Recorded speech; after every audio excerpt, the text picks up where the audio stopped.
Ultrapassamos a metade do ano e, como sempre, eu venho aqui passar limpo com vocês o que de melhor rolou por aqui entre janeiro e junho. Lembrando sempre que ao final do ano ou começo do ano seguinte eu faço aqueles vídeos especiais, né, apresentando as melhores leituras do ano. E aqui é apenas uma prévia, um guia, aliás, um termômetro do que melhor rolou aqui no semestre. Ou seja, eu vou fazer um resumo, né, das minhas melhores leituras que eu fiz até então nesse ano de 2023. Aqui nesse vídeo eu preciso só reforçar que aqui não é aquela tag, né, que a maioria dos canais produzem, que responde aquelas perguntas da tão famosa tag dos 50%. Não, aqui eu simplesmente apresento a vocês obras muito marcantes entre livros de ficção, de não ficção, HQs, e também geralmente quando tem, eu mostro uma grande decepção do ano. E esse ano tem.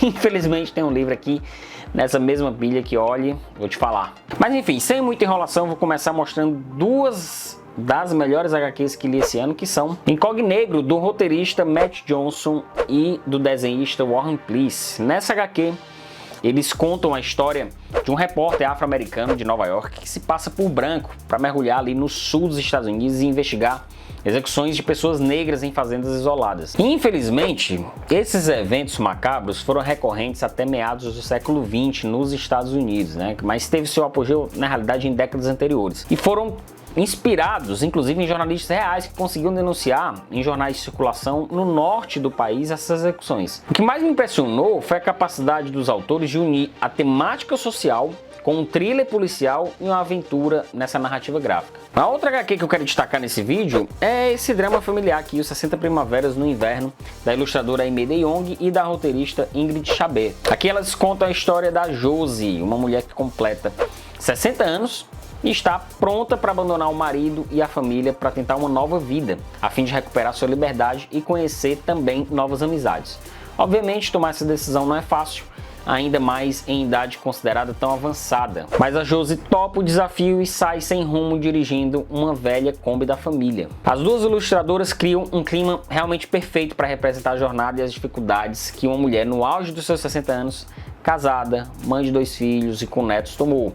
Ela paga realmente um preço alto, mas ao mesmo tempo entende que não pode ver mais sua própria vida se acabar assim. É uma HQ muito singular em captar esses sentimentos e jogar, digamos, pequenos símbolos que dão um significado todo especial para a história. Eu fiz uma resenha completa sobre essa obra aqui no canal e vou deixar o link aqui embaixo para você conferir. Bom, vamos dar agora também uma sequência para os romances e um livro de não ficção que eu li também muito marcante nesse ano de 2023.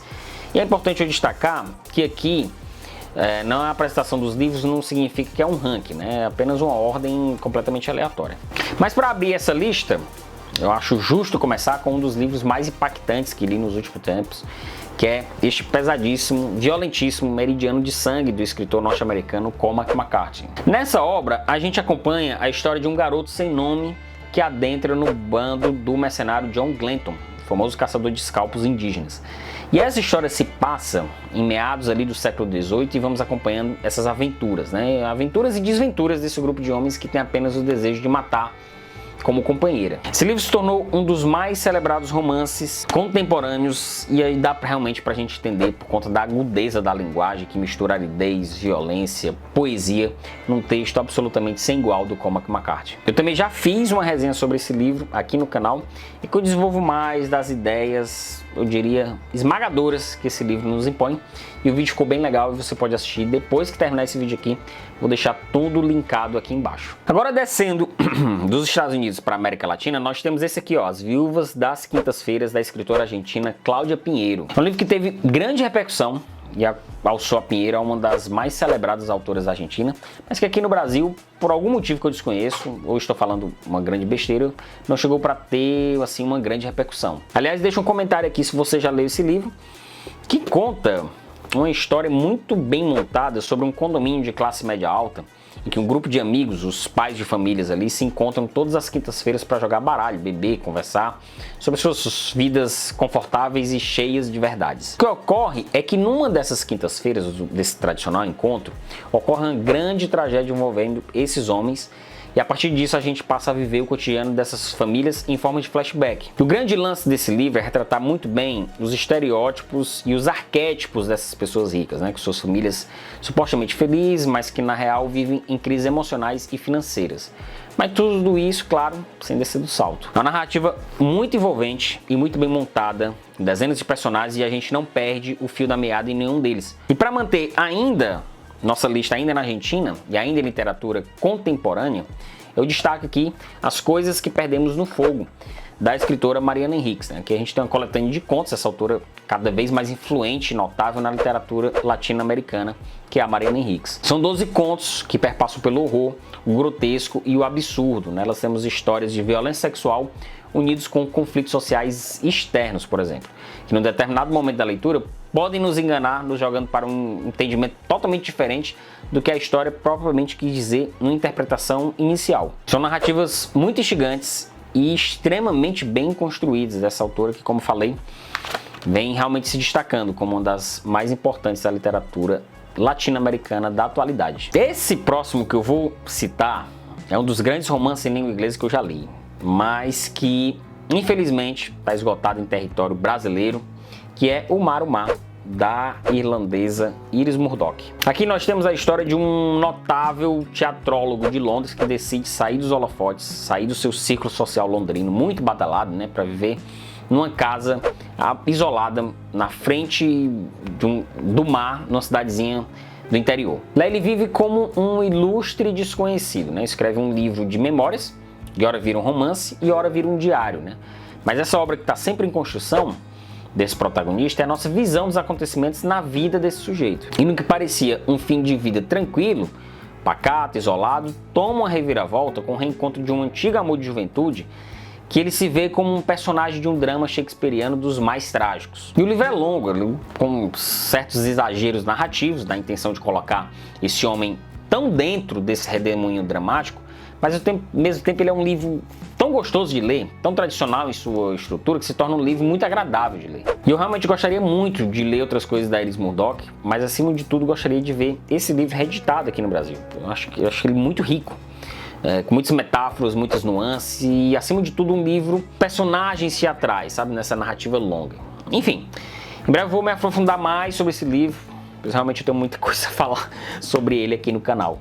Continuando, eu tenho aqui Pastoral Americana, considerado como um dos grandes romances do norte-americano Philip Roth. Aqui nós temos a história do Seymour Levov, um popular jogador de beisebol dos tempos de escola, né? Um sujeito bonito que se tornou um adulto muito bem sucedido, né? Um respeitado herdeiro da indústria do pai, fabricante de luvas, rico, casado com uma mulher igualmente bonita, uma filha linda, mora numa mansão. Bem, o que mais esse homem poderia pedir ou reclamar da vida? E partindo justamente dessas aparências, né, o Philip Roth monta um de seus temas mais recorrentes e marcantes da sua carreira, né? A derrocada da sociedade americana e dos seus indivíduos nesse gigantesco castelo de areia.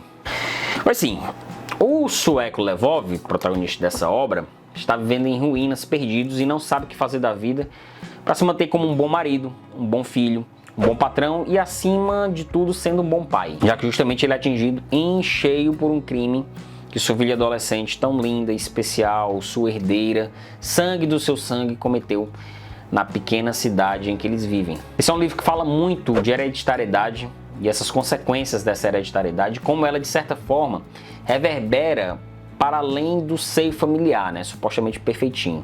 Em breve eu quero lançar a resenha completa desse livro para manter a tradição dos meus vídeos sobre as obras desse escritor, que sem dúvida é um dos meus favoritos de sempre. O único que entrou para essa lista como livro de não ficção foi este impressionante livro aqui chamado Operação Massacre, do Rodolfo Walsh. Rodolfo Walsh foi um dos mais célebres escritores da Argentina no século XX. E olha aqui, eu voltando para falar de um livro argentino. E nos anos 50 ele escreveu um clássico sobre uma chacina de 12 homens inocentes na noite em que apoiadores do ex-presidente, o Juan Domingo Perón, que havia caído um ano antes num golpe impetrado pelos militares, eles foram condenados ao fuzilamento sem direito de defesa e sem motivo algum. Esse homem estava num bar, num pacato bairro ali da periferia de Buenos Aires, ouvindo na rádio uma luta de boxe, e eles foram surpreendidos com a chegada dos militares, que prendeu todo mundo e foram conduzidos para a delegacia. E durante a madrugada eles foram condenados à morte. O que surpreendeu nessa história é que nem todos morreram, né? Alguns conseguiram escapar nos últimos instantes ali antes do disparo dos fuzis e ficaram para contar a sua versão da história. E é justo que esse livro seja tão celebrado como é, né? Porque ele consegue reproduzir bem os detalhes e as nuances dessa injustiça política, né? Que leva pessoas inocentes que estão supostamente no lugar errado, na hora errada, a sofrerem consequências tão nefastas, né? É um livro de não ficção que entra com justiça aqui na nossa lista. E o Rodolfo Walsh chega até essa história e cria um texto jornalístico dos mais hábeis já produzidos na literatura latino-americana, né? E está justamente inserido numa das coleções de livros favoritos para mim, que é a coleção Jornalismo Literário da Companhia das Letras, a qual já fiz vídeo aqui no canal falando sobre essa coleção também. Vou deixar linkado aqui embaixo. E daí você pode estar se perguntando, mas cadê literatura brasileira? Não tem nada na lista? Tem, calma. Tem Brazuca aqui na lista, muito menos do que eu gostaria, é verdade. Dos 23 livros que eu li esse ano, eu estou gravando esse vídeo na segunda quinzena de junho. Eu li apenas 4 livros nacionais. Realmente é pouquíssimo em relação ao que eu historicamente já leio, né? E eu falo historicamente pois eu anoto todos os livros que eu leio. E abrindo a lista dos nossos notáveis brasileiros, aqui na nossa lista eu vou deixar a capa de nada mais nada menos que O Alienista, do Machado de Assis, né? Que é uma obra clássica, assim, dos nossos maiores autores nacionais, que conta a história de um médico, o Simão Bacamarte, que abre um hospício numa pequena cidade. E isso causa um rebuliço na comunidade. É um livro muito competente em falar sobre a dualidade da loucura e a razão, né? Ao passo que esse alienista dessa história coloca toda a sociedade refém dos seus mandos e desmandos. É uma típica narrativa machadiana, né? Moderna, satírica, com boas pitadas de humor e também de denúncia, né? Vale muito a leitura dessa grande obra e vale ainda mais o destaque aqui na nossa lista. O segundo livro brasileiro que destaca aqui na nossa lista é o recém-lançado Diorama, da Carol Ben-Simon, uma obra que tem como base um assassinato real que aconteceu em Porto Alegre e como isso impactou na vida e na família da protagonista, a Cecília, né, que é uma taxidermista nos Estados Unidos. O livro envolve uma recriação policialesca dos fatos e traz uma montagem muito boa da narrativa com esses personagens fictícios, um crime que chocou a sociedade porto-alegrense dos anos 80. Eu vou falar mais sobre esse livro em breve e de fato foi o melhor brasileiro assim que eu li esse ano até então, levando em conta que o Machado de Assis está acima de qualquer lista. Aproveitando, é até importante eu pontuar isso, que isso é apenas uma lista, né? Parte de uma dinâmica para a gente interagir aqui, trazer um debate novo, discussões e informações e, claro, a gente gerar entretenimento por aqui. E talvez partes desses livros que eu apresente hoje nem estejam entre os melhores do ano, né? Pode ser que minhas próximas leituras nesse segundo semestre sejam tão boas que outros novos livros possam aparecer aqui na lista oficial do ano de 2023. Mas a preço de hoje, o termômetro de hoje, a lista dos melhores do ano é essa que eu apresentei agora. Agora, da grande decepção do ano, eu anuncio com tristeza, o Caminhando no Gelo, do Werner Herzog. Chega, me engasguei. Que eu realmente vinha de uma boa experiência com o livro que eu fiz a resenha aqui, O Crepúsculo do Mundo. É um livro mais recente do escritor, cineasta alemão, Werner Herzog, né? E fui com gosto de gás pra cima desse aqui. E qual não foi a minha decepção, né? Porque o livro narra um diário de viagem que ele faz de Berlim até Paris para se encontrar com sua amiga e crítica de cinema, a Lotte Eisner. E ele faz isso como uma espécie de sacrifício, né? Em homenagem à sua amiga.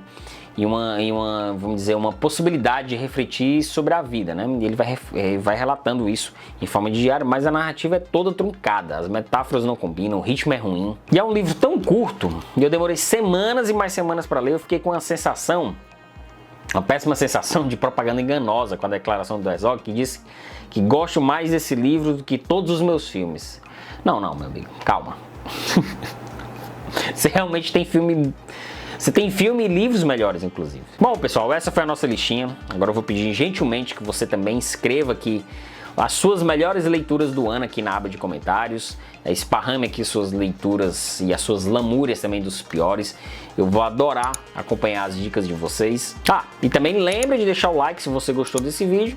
E claro, se inscrever no canal e quem sabe também você se tornar um membro ou fazer uma chave Pix aqui pra gente. É isso aí, pessoal. Valeu!